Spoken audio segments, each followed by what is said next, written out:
আপনি কি জানেন আফগানদের ক্রিকেট কাঠামো উন্নয়নের অন্যতম কারিগর আমিনুল ইসলাম বুলবুল? একটা সময় আফগানিস্তানের ছিল না ১১ জন ক্রিকেটারও, অথচ আজ আমিনুল ইসলাম বুলবুলের হাত ধরে আফগানদের পাইপলাইনে লাখের বেশি প্লেয়ার রয়েছে। আইসিসির গেম ডেভেলপমেন্ট ম্যানেজার হিসেবে এশিয়ান অঞ্চলে কাজ করেছেন বাংলাদেশের প্রথম টেস্ট সেঞ্চুরিয়ান ও সাবেক অধিনায়ক আমিনুল ইসলাম বুলবুল। সেখানেই দায়িত্ব পড়ে আফগানিস্তানের ক্রিকেট কাঠামো উন্নয়নের।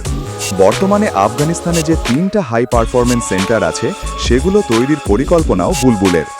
একসময় যে দেশটায় ১১ জন ক্রিকেটার ছিল না, বুলবুলদের ছোঁয়ায় সংখ্যাটা পৌঁছেছে লাখে। যুদ্ধবিধ্বস্ত একটা দেশের মানুষ যেখানে জানেই না পরদিনের সূর্যটা তারা দেখতে পারবে কিনা, সেই দেশটা ক্রিকেট খেলছে। শুধু খেলছেই না, রীতিমতো রাজ করছে। টি-20 বিশ্বকাপের সেমিফাইনালে খেলেছে, ওয়ানডে বিশ্বকাপেও ছিল সেরা ৬।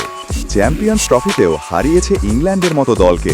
তবে আফগানদের এই উত্থানের নেপথ্যে অনেক বড় কৃতিত্ব বাংলাদেশ ক্রিকেট বোর্ডের নতুন সভাপতি হিসেবে দায়িত্ব নিতে যাওয়া আমিনুল ইসলাম বুলবুলের। বাংলাদেশের ক্রিকেটে বর্তমানে যা অবস্থা, তাই এই মুহূর্তে আমিনুল ইসলাম বুলবুলের মতো মানুষই দরকার।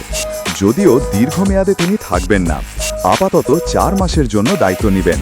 তবে আমিনুল ইসলাম বুলবুলের কাছে চাইব, আপনি দীর্ঘমেয়াদে থেকে যান। দেশের ক্রিকেটের ক্রান্তিকালে আপনাকে ভীষণ দরকার।